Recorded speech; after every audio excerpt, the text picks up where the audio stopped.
Hello there, I am the CCG Collector, and this is part 3 of my video guide on how to play the Middle-earth CCG. In the first video, we discussed the different parts of the game and how to build a deck. In the second video, we went over the different turn phases and we played a sample turn. And in this third video, we're going to discuss wizards, organizing companies, collecting resources, and managing corruption. Now we begin where we left off in the last turn. Our party of 5 here has just arrived in Lorien from their origin of Rivendell, and they ran into some trouble on the way, leaving 4 of them tapped, 1 of them wounded. We did manage to beg Stirring Bones for our troubles. We defeated him, we got his marshalling points, so that is secure for the rest of the game. And we have a hand of these 8 cards. Beautiful Gold Ring, Thorough Search, Searching Eye, Magic Ring of Stealth, and In Search of the Entwives, Rangers of Ithilien, Stealth, and Gandalf. Now you may notice a few cards are different. Conceptually, after I finished my first hero turn, I then went and played a hazard turn against my opponent. Probably played some hazards on him, probably drew some more resources, and that's why we're where we are at right now. So let's begin the turn with the very first phase of the turn, the Untapped Phase. Now in the Untapped Phase, every character and every item, every resource that is tapped becomes untapped. Every character and resource that's tapped becomes untapped. So we'll do that now. Untap Aragorn, untap Arwen, untap Faramir, untap Annalena, and finally every wounded character that is at a haven moves from wounded to tapped. Now this only happens at a haven. If you have a wounded character at any other site, they do not move to tapped, they stay wounded. But other characters, other resources untap no matter what they are, no matter where they are. Alright, that takes us to the end of that, and we'll move on to our organization phase, and this will be a busy one. We'll start things off by playing Gandalf. Now in your organization phase, you can play 1 character or 1 wizard, and so we're going to do that. Character must be played to either a haven or to his home site. A wizard must be played either to Rivendell or his home site. So it's a little bit more restrictive. Fortunately, Gandalf says his home site is any haven. Lorien is a haven, so he is eligible to be played here. Playing a wizard is kind of a big deal because they're powerful characters. They have a pretty decent prowess, decent body. They usually have pretty good abilities, and they always have 4 of the 5 available skills. In Gandalf's case, it's Warrior, Scout, Sage, and Diplomat. They also have quite a lot of direct influence that you can use to control followers, to influence factions. But the downside of having a wizard is that they're literally the avatar of the player. Therefore, if they're discarded or eliminated for any reason at all, combat, corruption, anything, you lose. No wizard means no player, means no game. That's that.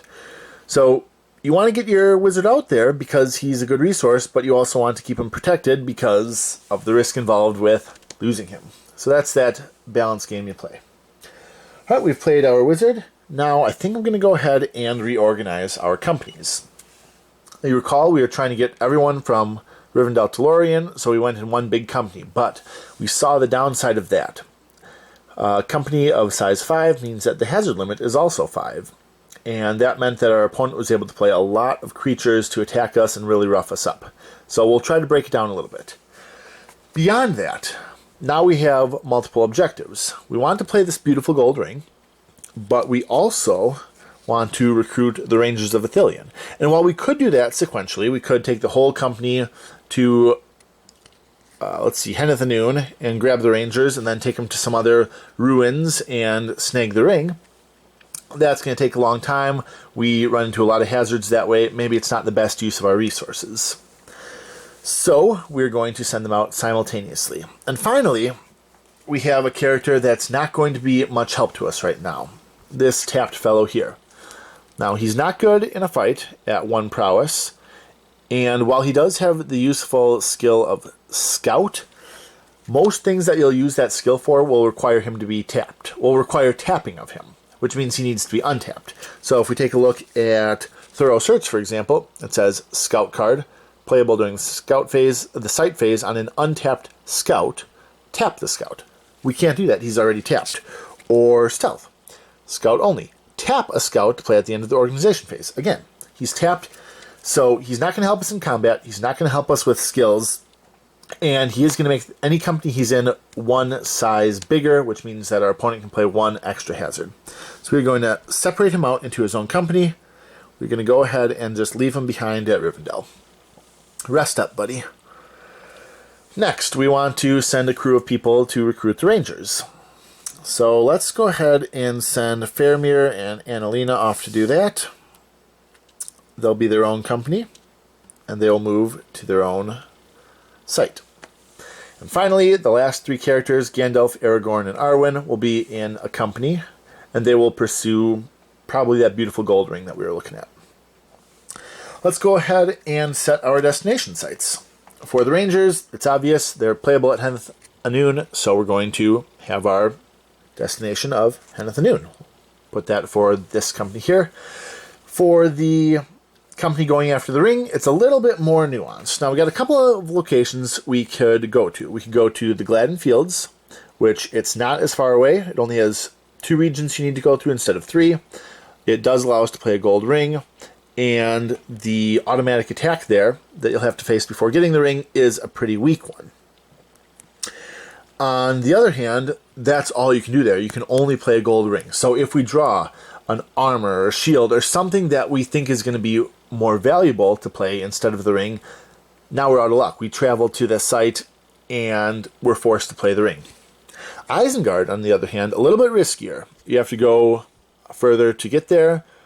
It's a ruins, I guess they're both ruins, but it has a greater attack, 3 strikes with 7 prowess. However, you're able to play a minor, a major, and a gold ring item there. And you get to draw a few more cards when you move there. So let's do Isengard. And the reason drawing cards is significant is I keep on talking about playing a different item. Well, you draw cards when you move to the different sites. That's where that item might come from. So we'll set that up right above our company here. And finally, since Bergil is staying here, ordinarily you'd keep the site of origin by the companies and you'd have more than one haven available to you. In this case, I'm not going to do that. I'm just going to put it over by him to indicate that's where he's going to stay. Alrighty then. One final thing. At the end of the or any time in the organization phase, you can play resource events that specify they must be played in the organization phase. And one such resource event is Stealth. I showed this before, but I'll go over it in detail now. Scout only. Tap a Scout to play at the end of the organization phase, only if the Scout's company size is less than 3. No creature hazards may be played on his company this turn. Now, Gandalf's company, size 3, doesn't meet the requirements, but Faramir's company does. And that's important because we're not trying to collect a bunch of trophies here. We just want to get to Ithilien, grab the faction, and get back home. So any avoidance that we can do is for the best. We'll go ahead and play that. Stealth right there. It's a short event. Normally you'd play it and you'd discard it. I'm going to leave it out right here so that I'll remember as I go through the movement and hazard phase that creatures may not be played. And Annalena here, maybe not a great warrior, but she is a scout. So we'll go ahead and tap her to be able to play that card. And that takes us to the end of the organization phase, and we move on to the movement and hazard phases. Now, the movement and hazard phases are different from the first 3 phases in that, before we go to the movement and hazard phase, I forget about this because I have nothing to play. After the organization phase is the long event phase. And that's where if I had long events to play, I would play them. If there were long events out on the table, they would be discarded. Because a long event lasts for all of the turn that it's played and all of the next turn after, so the opponent's turn. And that goes for resource long events that you play or hazard long events that your opponent plays during their hazard phase, during your hazard phase. But we don't have any to play, there aren't any on the board, so we'll move on to the next phase, which is movement and hazard. Now this is different from the preceding 3 phases because you go through the phase one time for each of your companies, rather than one time total. And each company is going to have a movement and hazard phase, even if they don't move, as is the case with this character up here. You can go through them in any order you wish. I could have Gandalf move first, I could have Faramir move first, or I could have Beargil stay at home first. You might want to move them in a certain order for certain reasons, which will become clear later. But let's take a look at this fellow's movement phase first. Now, he is not moving, so ordinarily in the movement and hazard phase, you would draw cards based on your destination site. The opponent, the hazard player, would draw cards based on the top number, the one in with the dark background, and you would draw cards based on the bottom number. And that's not a mandate, that's a maximum. You must draw at least one card when you're moving, but you may draw up to the number printed on the card. However, because he's not moving, no one draws anything. The other implication is that ordinarily when you're moving, you have a site path. So we'll take a look at Isengard. You have your site path of Wilderness, Borderland, Borderland. And that determines which creatures can be played on your company. No moving means no site path. So creatures can only be played to the site that you are at. And we are at a haven. And as far as I know, there are no creatures in the game that can be keyed to a haven, for obvious reasons. So he is safe from creatures. However, the opponent may still play hazards, and what's more, the hazard limit minimum is 2. Even if your company size is 1, the limit is still 2. Otherwise, it matches the company size. So if you have a company of size 5, the hazard limit is 5. In this case, our opponent has nothing to play on us, so we get off scot-free. We're done with his movement and hazard phase. Next up, I want to get one of these two companies to move to their sites. I'm going to start off with Faramir, and there are 2 reasons for that, both revolving around drawing cards. So we begin with his phase, and here's our destination site. I talked about Gandalf's party being able to play a different item if one came up. By having Faramir move first, we get the draw from his company moving and the draw from Gandalf's company moving before we get the opportunity to play anything for Gandalf's party. So that's more cards. Second is, by drawing those cards, we might also draw some cards that'll help us out in combat. Right now, our hand is pretty bare in that regard. We've got a couple of hazard cards, we've got items to play, but nothing that really helps us against attacks. Not a big deal for this company. They can't be attacked. Stealth is in play. But this company might be attacked, and it would be nice to have something to help out. So we're going to start with Faramir and Annalena. They're going to go to Hennethanoon, and I'm going to draw my 2 cards, as it says on the card right there. So that's 1, Range Rake. It's a hazard creature. Can't play it right now. And Dodge. Okay, so here's one of those combat aiding cards that I was talking about. Maybe we'll get a chance to use it. And the opponent cannot play any creatures, as per Stealth's card text, but they can still play hazards, up to 2 of them because the company size is 2. They'll play a nasty little permanent event called The Moon is Dead.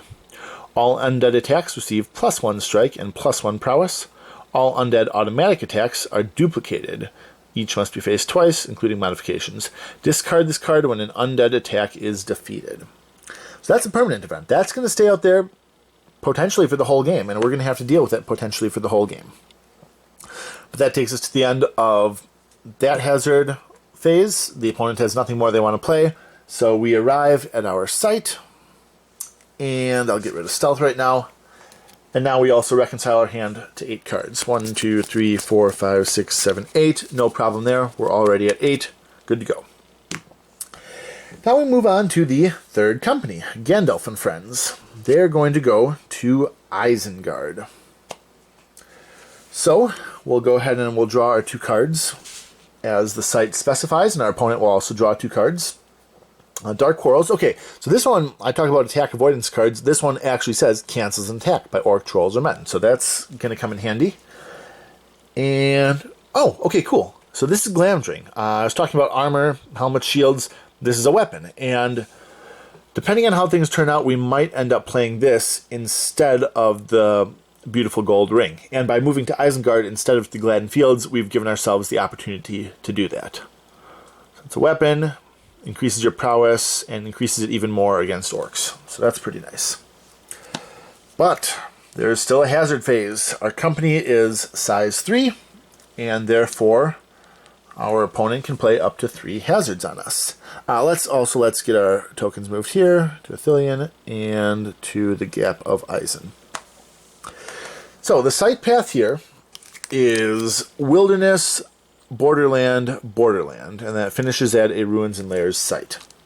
So if we look through here, we can see we went up to the Wilderness of the Walden Foothills, through the Borderland of Rohan, through the Borderland of the Gap of Isen, and then into the site Ruins and Lairs, Isengard. Now you don't need a map to play with a starter movement like I'm using right now. I like seeing the path that they're going through, and with the standard game where you actually choose the regions you want to move through, that's significant. But here, the site card tells you everything you need to know. You don't even need a map. You can just play this on the table if you like. You don't need the region cards. Just follow what's on the site card. Alright, 3 hazards, and first up, they're going to throw an ambusher at us.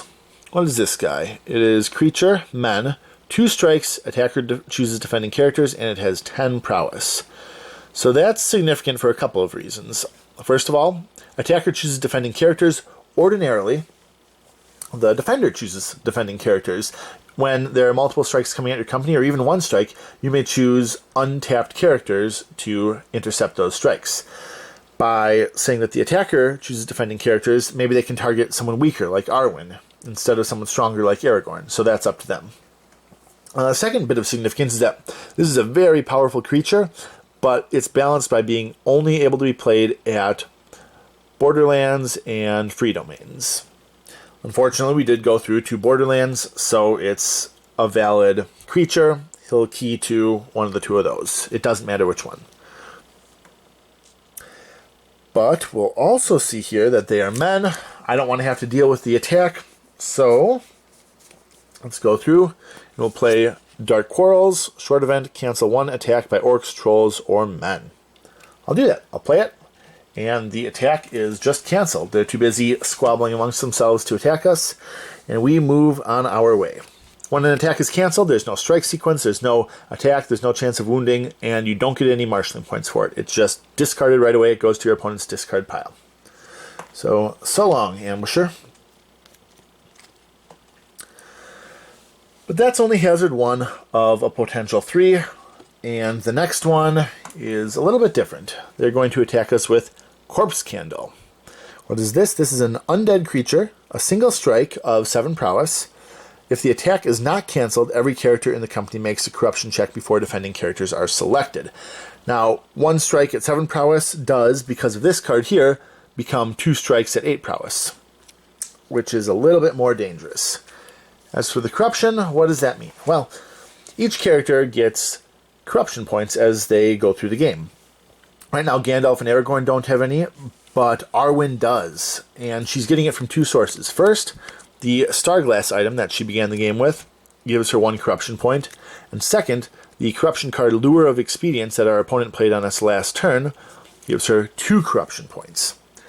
When you make a corruption check, you roll 2 dice, and if the number is greater than your amount of corruption points, no problem, you pass the check, no ill effects. If the number equals or is 1 less than your corruption point total, the character is immediately discarded. And that matters because when a character is discarded, they just go into your pile, they can be recycled back into your deck, and your opponent might be able to play it even though it's a unique character. It's no longer in play, but it's not dead. However, if you roll 2 or more below your corruption point total, then the character is eliminated, and that is significant. No one can play that character again. You lose out on any marshalling points that they might have given you permanently, and some characters also have additional marshalling point penalties, like Aragorn, -3 marshalling points if eliminated. So we don't want that to happen. Let's go ahead, let's roll our corruption checks. Corpse Candle says each of them needs to make 1. Let's make 1 for each of them. So Arwen just squeaks by. She rolls a 4. Her corruption point total is 3. She passes. Aragorn needs to get higher than a 0. 7, he does. You'll notice that Gandalf has a +1 down here. That means all of his corruption checks gain +1 to the roll. So we need to roll higher than a -1. Well, not by much, but we did pass the corruption check. So we were successful, and Now it's time to dole out the strikes. Because I have 3 untapped characters here, because I have any untapped characters here, I choose which untapped characters can receive those strikes. So I think I'm going to have Gandalf and Aragorn accept those strikes. They both have a lot of prowess, and they should be able to deal with the corpse candle. Let's go with Gandalf first. Now, when you are comparing prowess, you have a couple of modifiers. If the character is already tapped, you suffer a -1 penalty to whatever you roll. If the character is already wounded, you suffer a -2 penalty to the roll. And if it's untapped and you choose to leave him untapped, you suffer a -3 penalty to your prowess roll. And that's basically signifies, rather than exerting yourself to handle the attack, you are going to suffer a loss in another way. Otherwise, I could tap Gandalf to keep my prowess at 6 and have a really good chance against Corpse Candle. It's high enough, I'm not really worried about it. Plus, we would like him to be untapped for when we hit the sight phase. We have more attacks, we have things we want to play. And you'll see how that all plays out. So right now, Gandalf is remaining untapped against the first strike. His prowess goes from 6 to 3 as a result of that, and I need to beat an 8. And we have, let's see, looks like 7 plus 3 is 10. And that is more than 8. So the first strike is defeated. Second one is Aragorn. Same prowess, same conditions really. I'm not going to tap him either. And let's beat an 8. And unfortunately, we did not beat an 8. We got a 5 plus 3 is 8. We didn't get wounded. We weren't less than the prowess check, but we got exactly the prowess of the corpse candle. So the first strike was defeated by Gandalf. The second strike was merely ineffectual against Aragorn. Because not all of the strikes were defeated, we do not defeat this creature. He's discarded, we've survived the attacks, but we don't get any marshalling points for it. And what's more, because we didn't defeat the undead creature, the moon is dead remains out. So that could cause us trouble in the future. Fortunately, it looks like our opponent has nothing more to play against us, so we make it to Isengard relatively safe and relatively sound. Let's take a look. 1, 2, 3, 4, 5, 6, 7, 8, 9 cards. We do need to reconcile our hands down to 8, so let's get rid of Searching Eye. It's a hazard card we're probably not going to find use for anytime soon. That's it. We have arrived. All the characters are untapped, and now we can move on to the sight phase. Like the movement and hazard phase, every single company gets a sight phase. So we'll start off with the fellow who stayed in Lorien. He's at a haven. He's got nothing to play. He's tapped. He can't play it anyway. We're not going to worry about that. Next up, Faramir is going on a quest to recruit the elusive Rangers of Ithilien right here. Now, when you are playing any resource at a site, first you need to enter the site. You need to defeat whatever automatic attack the site has. In this case, there is none. And that's because sites kind of come in 2 implicit flavors. You have friendly sites that don't give you any items that you can play, but they also don't have any automatic attacks. And then you have more dangerous sites, which do have treasure that you can recover, but are very often guarded by something. Most factions are going to be played to sites like this one, where it doesn't say anything that you can play there, but the faction card itself will say playable at Henneth Noon. So first you have to enter the site. You face any automatic attacks that are there. Once you have successfully entered the site, then you may tap a character to play a resource on that character, and then you must meet certain criteria. Sometimes with an item, you just tap them and you get the item. But with a faction, you need to make what's called an influence check. Influence check, like most other checks, is pretty simple. You roll the dice, you add any modifiers you have, and then that needs to hit a certain result. In this case, it needs to be greater than 7. Got a couple of things going for us. First, Dunedain get a +1 to their roll here. And as it happens, Faramir is Dunedain. So he's going to get +1 to his roll regardless. Second, Faramir gets +2 direct influence against the Rangers of Ithilien faction, which is these guys. Now, why do they say direct influence instead of influence? The reason is when you're making an influence check, not only do you roll the 2 dice, but you also add any unused direct influence, this number right here, of the character trying to influence the faction. In his case, he would only have 1. He does get an extra 2 from Elfstone, but that's only usable against elves or elf factions.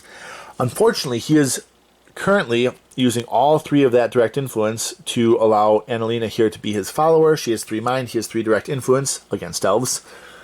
So he has no extra direct influence. So if we're going to be making this roll, we need to get a 7 or higher, or we need to get higher than a 7 with the roll, plus his 2 from his ability, plus 1 for him being a Dudending. So let's see what happens here. Alright, we rolled a 7 exactly. Plus 1, plus 2, we're up to 10. 10 is greater than 7, so we've secured the faction for the time being. Now, unlike defeated creatures, factions do not go immediately to your marshalling points pile. They are played, they're out of your hand, they remain in play. However, there are different hazards or different things that could happen that could cause them to disperse and be discarded. So these are not banked by any means. We need to hang on to them until the end game. But they're also not characters. They can't be defeated. They can't be killed. You don't need to manage them or worry about their mind attribute or anything like that. So it's just, we've got ourselves some faction marshalling points. Faramir had to tap to do that. I didn't do it, but I'm doing it now. And he would have had to tap whether the influence check was successful or unsuccessful.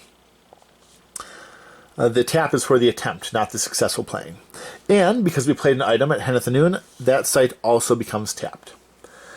Now, a tapped site, 1, you may not play items to a tapped site, and 2, when you leave the site, instead of going back to the site deck, it goes to a discard pile. And then you can't return to that site until you've exhausted your deck, you've reshuffled, created a new draw deck, and then you also put all tapped or all discarded sites back into the site deck.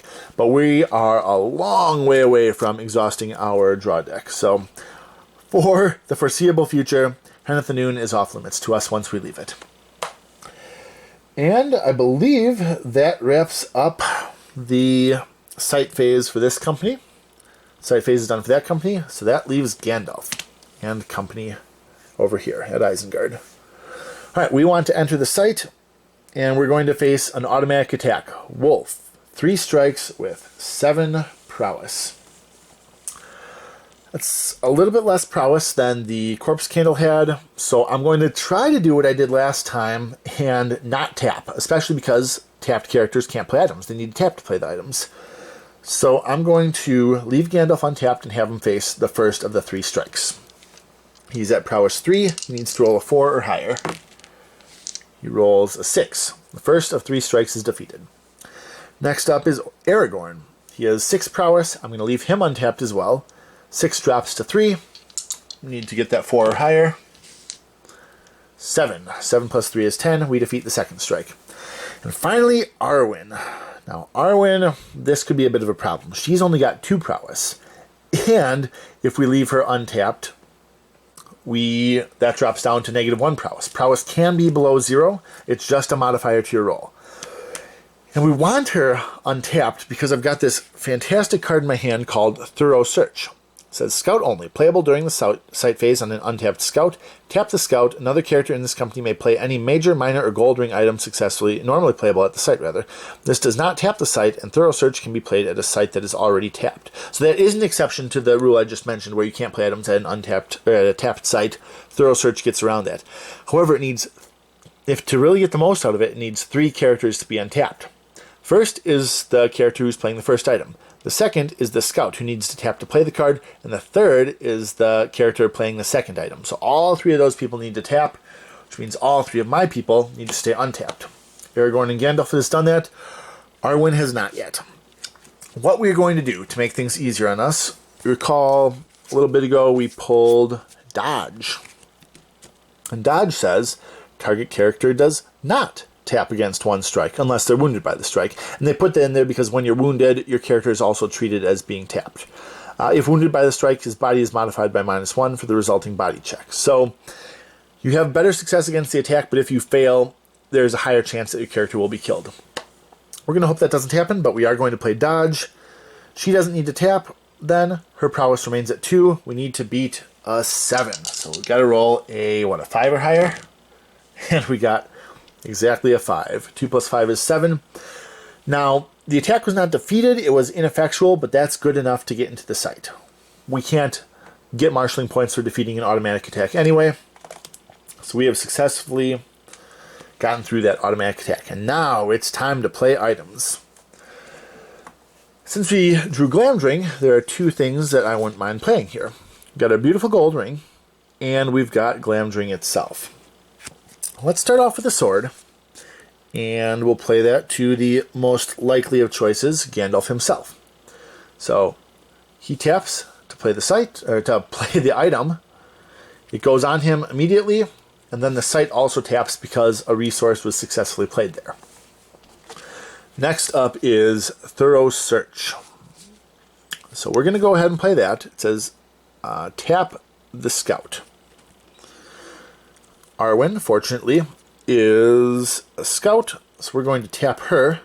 Oh, you know what? Before we do that, there's something I had forgotten. Arwen is under a corruption. She is under the Lure of Expedience. And that says, target character receives 2 corruption points and makes a corruption check each time a character in his company gains an item.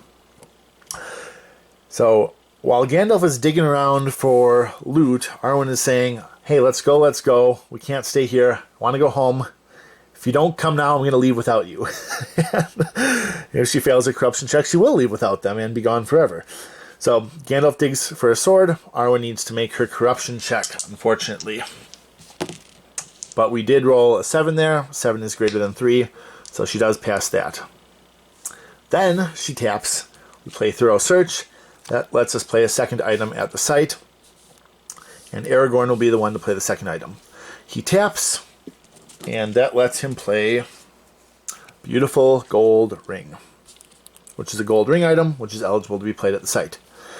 Arwen is really impatient by now, feeling the Lure of Expedience even more, but she rolled a 9 and was able to survive and fight off that corruption yet again. And that's that. Thorough Search gets discarded, and we have now had a very, very, very successful site phase. We picked up a faction with this company here, and we picked up not 1, but 2 separate items, and we remained uncorrupt while we did it over here.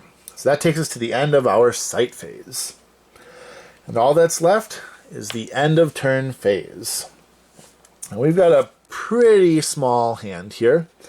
And unlike reconciling at the end of the different movement and hazard phases, here we still need to draw back up to 8.